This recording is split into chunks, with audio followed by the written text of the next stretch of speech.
Hello, guys. We're back for another solo episode. Gianna and I just set up our podcast studio and we're loving it. Hoff Studio is our producer and podcast manager. They are the best ever. And that is the studio that I record in the city. And they helped us figure out all of what we need for our at-home podcast studio. Tell me what you think. If you're watching this on YouTube, you see a different scene. If you're listening, I don't know. You might not hear much of a difference, hopefully, if the mic is doing its job. But I would love all the feedback. And this is our little hangout for the summer. I'm so excited about it. So we're doing a second part of a solo episode today because we had so many amazing questions that came in from the community. And I feel so grateful for this connection to you guys. I feel so grateful for this safe space to chat and talk about all the things that we like to talk about. And I hope this is always just like a comforting / inspiring space for you to come to, for you to feel safe, for you to listen, for you to expand your thinking, push your thinking, and just feel really seen. That's the whole point. So today we have some questions that I really loved. I feel like this gets a little bit deeper than the first part of the solo episode that we did last week. And I can't wait to get into it. So let's get into the first question, which is balancing non-toxic and protein-heavy rhetoric and doing what works best for us. I really love this question. I will be honest. Sometimes I'm so discouraged by how toxic so many things are. And I get the ick with food so easily because it just feels like it's so hard to source good, healthy, clean food, especially after I started eating protein. Like, I don't know, protein and like animal protein just brought this to a whole new level for me of like how mindful I want to be. I don't know if you guys have seen, I don't even want to like spread the scary things that I see in my algorithm, but because I don't think it's helpful. Like there's a difference between awareness, education, but then like once you know something about something, you can't unsee it. And then you're eating it with that intention and it just like is not good for you. Like I really believe that sometimes it's better to just believe something is really good than to know that there's weird shit going on with our food and think about that while you're eating it, because energetically that is just like, no good. So this is something I think about a lot. So there is so many toxins that we are exposed to, and I feel like we just have to do the best that we can. I also really believe that we are guided to make improvements and upgrades as our physical body and consciousness needs them. So for example, if all of a sudden you're like, I need to get rid of this pan and I'm ready for a ceramic or stainless steel pan, that's because you're ready to make that upgrade and your body's calling for that next level of health through your cooking supplies. Or if you're all of a sudden saying like, listen, these produce are just not doing it for me anymore. It's giving me the ick. I'm going to farmers markets from now on. Then that is what you're ready for. I think we could be so overwhelmed by what everyone else is doing, what everyone else is talking about, when your own body, your own wisdom and intelligence within will guide you to what you need when you need it. And you just need to listen to that. So I don't think we're ever going to be perfect. I don't think we're ever going to be 100% toxin free, but I do think that our intuition, our awareness will guide us to the upgrades we need when we need them. And that's an intelligence we work with between ourselves, through our higher self, through our guides, and through our awakened consciousness. So just be easy on yourself. It is so easy to look around and be like, this person's doing this and I need to do this and I need to do that. I think just taking one step at a time and really listening to what you need is most important, and you will be guided to make the upgrades as you need them. So now for the second part of this question is like the protein heavy rhetoric and doing what works best for us. So it's so interesting. So when I started to think about eating animal protein, there was definitely this dialogue happening. And I continued to ask myself, am I being guided because of the programs that are running outside of me right now? Am I being guided because my subconscious is absorbing what everyone else is talking about? Or does my body actually need protein right now? And how it happened for me was, I think it could have been a combo. I think, of course, hearing a lot of people talk about the benefits of protein piqued my interest. So I do think that's a piece of it. But what started happening was my physical body started craving different things. And that's when I was like, okay, I'm ready to start eating different things. When I was vegan / plant-based, I did not crave any animal protein. I had the ick. Like if I tasted egg, if I tasted chicken, if I tasted something like out, like say, I ordered like fried rice and there was like egg in it or chicken in it. Like it would taste very gamey to me and it did not taste like something I wanted to eat. When I was starting to crave it, it actually started tasting good to me. And that told me that my body wanted it and needed it. And that's how I made that decision. I think that right now we're seeing with food such extremes. A few years ago, everyone was talking about being plant-based. And guess what? Being plant-based served a really big purpose for us as a collective and for our consciousness. It helped to elevate our consciousness. At the time, our produce was in a different situation than it is today. I don't know that scientifically. I know that intuitively. I remember eating plant-based and being like, holy shit, this literally awakened my spirit. It cracked me open. And I was like, they're going to come after our produce and our food. Like I got that hit. I was like, that's it. It's over. Not to be a conspiracy theorist or a doomsday person, but like, I just knew. Sorry if that sounds dark.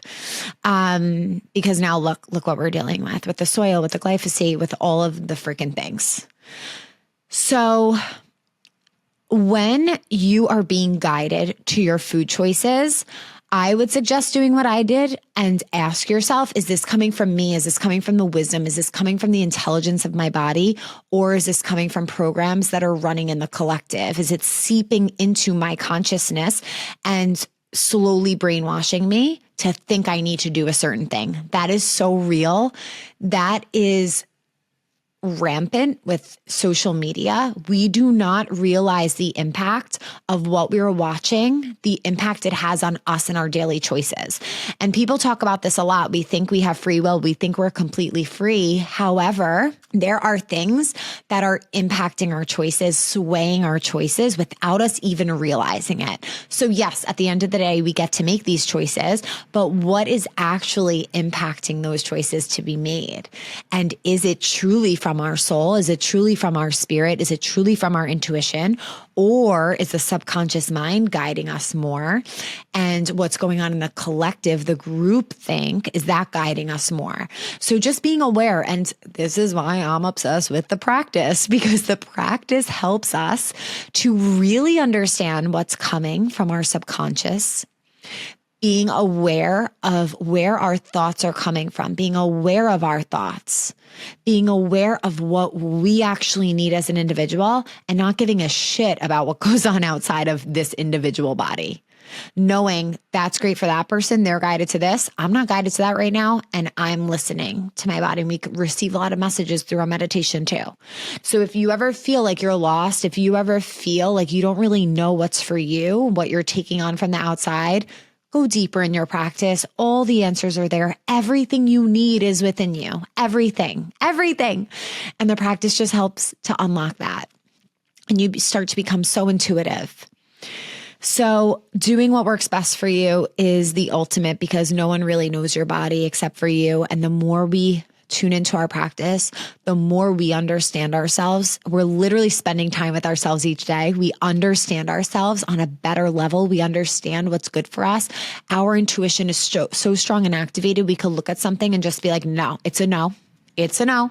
Or that's a yes. And you'll see it with the foods you crave, with different things you're guided to. You will become very, very, very guided. And all of a sudden, you will live a life more in flow physically and energetically, because you're tuned in. When you meet with yourself every morning, when you have a meeting with yourself every morning, you're getting to know yourself on a soul level, on a truth level, that energy of Sat Nam. Truth is my identity. I am truth. Tapping into that. And it gets very clear to you. All things become very clear to you of what you need and what you don't need. And in a time that is so freaking loud, so freaking noisy, it's essential that we can come back to ourselves and figure out the compass within. What works for me, not what's working for an influencer, not what's working for the person I look up to, but what actually works for me. And that is deep within your morning practice. Whew. Okay, next question. How our relationship to friends, people, and places change as we change. So this is something that a lot of people message me about as they start their practice or they're on their spiritual journey. And all of a sudden relationships they just shift because you're changing. When you change, everything changes.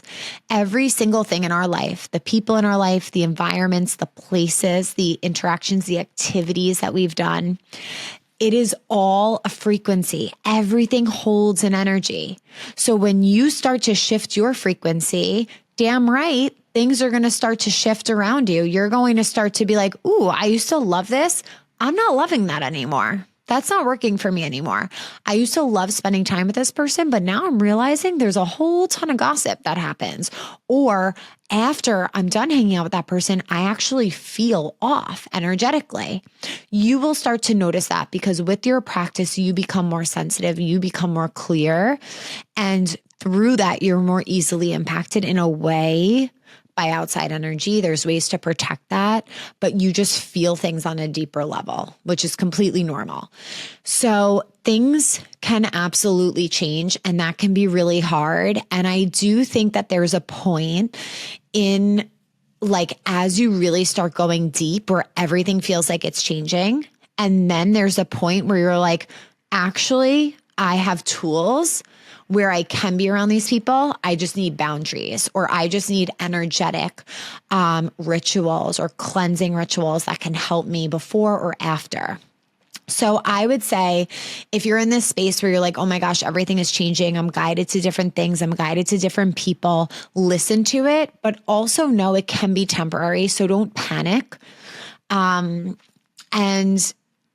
just allow yourself to listen within, allow yourself to listen to what's coming through, and try and spend most of your time in places and with people that feel really good, that feel really expansive. And you might be surprised that new people are coming into your life and new relationships are forming. And those are like these soul aligned relationships and connections. So listen to that. And eventually I think there might be more balance. The next question is, can you talk more about taking the leap to follow your dream and grounding in those moments? Yes.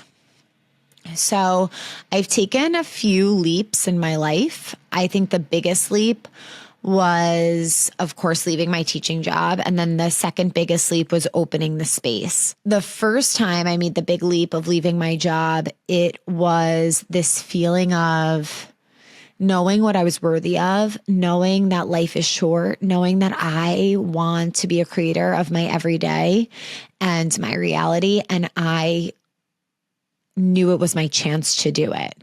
And I could have easily stayed at my job and that could have been my story and just have treated all of this like a side thing.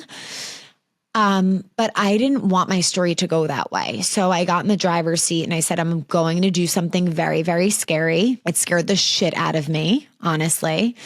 And I'm going to do it because I believe in myself. I believe in this practice and I believe in where we're going as a collective and that people will need this and they'll want this. And it's something that brings a lot of value to other people's lives. And I was certain. So I think one thing is really believing in yourself. And that might be a really lofty thing for me to say. And you might be listening and being like, well, how do you believe in yourself? Like it's so much easier said than done. And that's true. But why shouldn't I believe in myself? If I see other people doing it on their own, why can't I do it on my own? No one is more special than the other person. Of course, some of us have more talents or skills or whatever it may be. But if someone else can make it happen, why can't I make it happen? And that was really my philosophy of why, of course I can. Of course I can do this. And it's entirely up to me. Every day is going to be up to me to show up and do it. And I really, truly also felt very guided by a divine force. I felt like this was something that really helps a lot of people. It helped me so much. And it felt like a calling and a purpose of like, I am actually responsible to share what I know and the practice and how it's helped me transform, because I know it can for so many other people and I've seen it now. So I think believing in yourself is really important. And also with believing yourself, that means blocking out the negativity, blocking out the stories, getting so clear on the stories of fear that circulate in your mind or doubt, knowing that those are all bullshit and you can make up any story you want. So why not make up a positive one that's going to fuel you, that's going to power you, and that's going to push you forward? So those were the things that I did. I actually remember waking up crying hysterically every morning, going to school, being like, I'm ignoring my intuition and I am so connected to this energy that I'm scared to keep going and ignoring it, because at first the universe gives you a choice. And then I believe eventually you don't get a choice. If you're meant to go somewhere, the universe is going to come and help you get there. So I was like, I know what I have to do and I'm just going to do it before I make this harder for myself, because God only knows the lessons that are going to have to come if I don't follow what I know where I'm meant to go.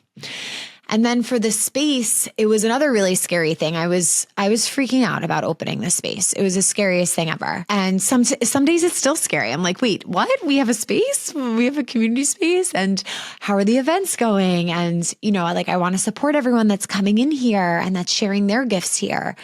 But this is another thing that I've always dreamed of. And I kind of approach life as like, we get one shot. It's a playful approach. I guess it's more of a feminine approach than I've had in the past. But it's like, this is my opportunity to do something that I've always dreamed of. At the end of my life, would I be like, oh, yeah, I thought of doing that, but I never tried it? Or do I want to be like, you freaking did it? And whether it was the biggest success or not, like, look at you. You went for it. And like, that's all that matters. You won just by going for it. And I think a lot of the time we take life so seriously. We're so scared to fail. And I'm a projector. A huge theme for projectors is success. Like, all we want to do is succeed. That's a real thing. But what is success? And like redefining that. And for me, what success really means is these beautiful visions that come through when I am given a vision that's beyond me. I feel like every idea we get is not necessarily from ourselves, but from something higher. I absolutely love the feeling of giving birth to it and creating something from a thought into the physical. Like, nothing makes me more excited. Soon as we were opening up the space, I was like, okay, Vin, what's next? Like, I just loved creating this and I loved giving birth to it. Like, what are we creating next? And I personally think there's no better feeling. So success to me is like getting the visions, having an open crown chakra to receive the vision and guidance, and bringing it into fruition when it's meant for you to bring into fruition in the most aligned and authentic way. That would be my advice, taking the leap, because listen, you're never going to be in the position you are right here and right now. You might be in better positions. You might not be in better positions, whatever it means. The present is here and right now. And it's never going to look the same again. It can get better, of course. It's not like a dark message. It's just like, right now we have these opportunities. Do we want to bring them through? And knowing when it's for you. Also knowing when it's your ego and when it's your intuition. And I made sure countless times that this was about community and this was about something bigger than me rather than it being about me. So that's another check-in that I would do. And the second part of this question is grounding in those moments. It can be very easy to not be grounded in These are really exciting times and moments, and taking time to ground, taking time to be like, whoa, this is happening right here and right now. Let me soak this in. Let me enjoy this right here and right now is so important too. So taking time to just be present, not getting too stressed, knowing that your timeline, everything is going to happen. Everything's going to launch. Everything's going to come to be exactly when it's meant to. And there's nothing that you really need to stress over, just allowing it to flow. That helped me stay super grounded. Okay, the next question is a goodie. So, how to deal with guilt when taking time for yourself if you're very self-motivated.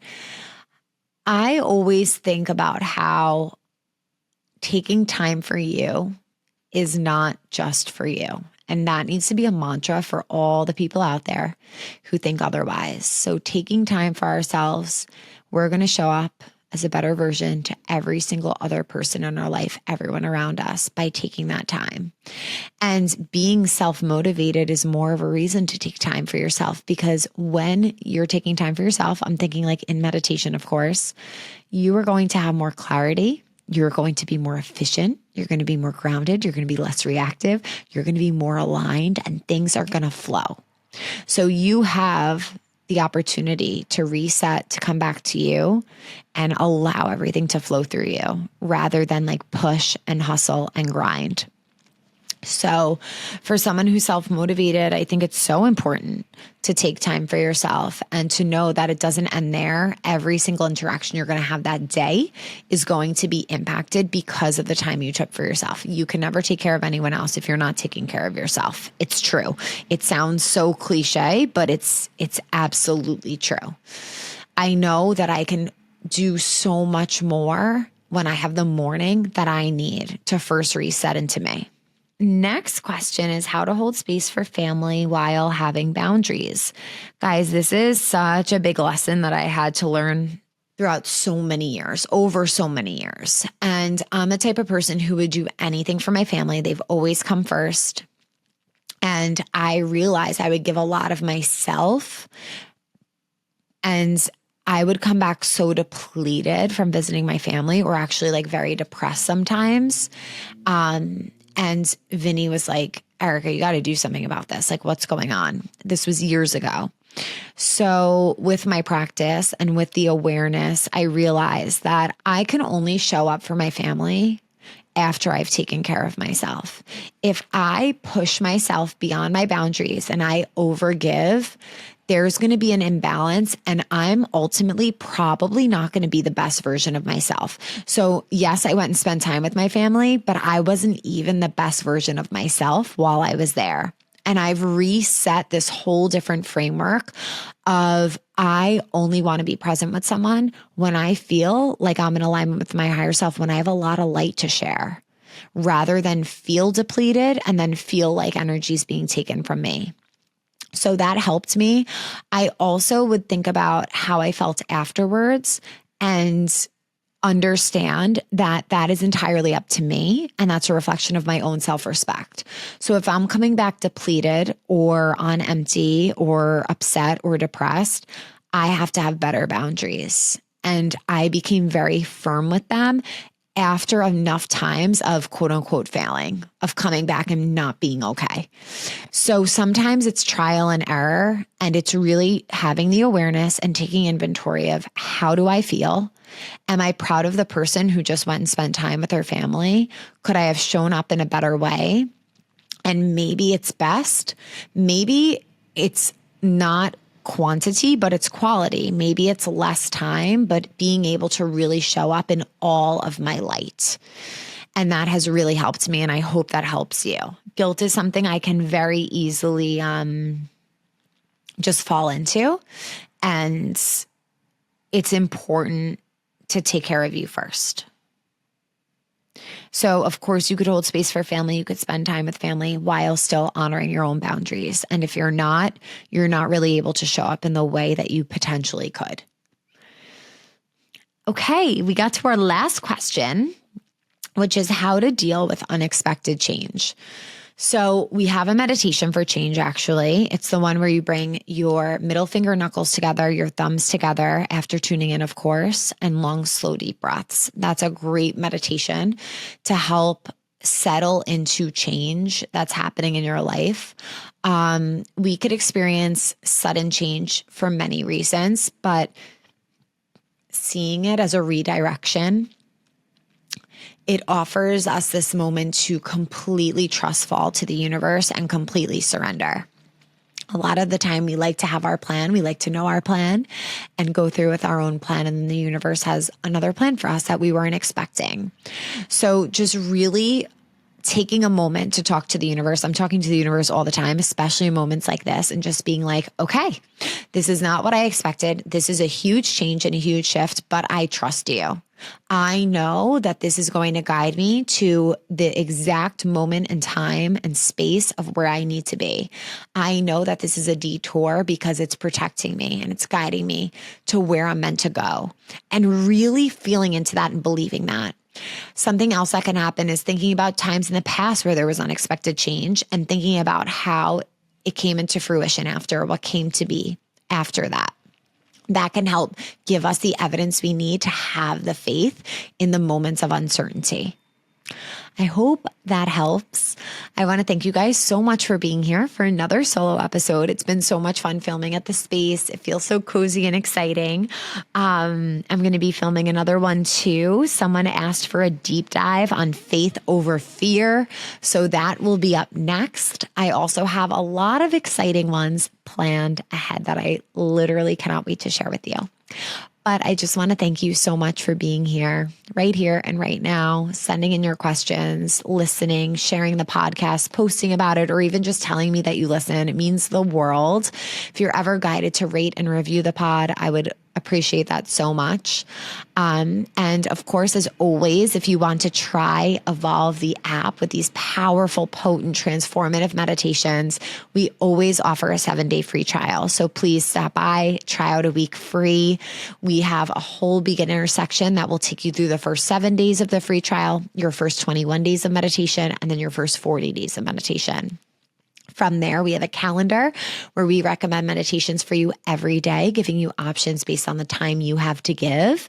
And the calendar also keeps track of your streaks. So people love this. It will keep track of how long they've been meditating, and it just feels really rewarding. We also have programs on there if you want to take yourself through a 7-day challenge, an 8-day challenge. We have ones on calmness, on abundance. Oh my gosh, so many. The chakra challenge. So it's all there in the app. I would love for you to join and try it out, because these meditations rock your world and truly change everything. Thank you so much for being here. I can't wait to see you next time. Sat Nam.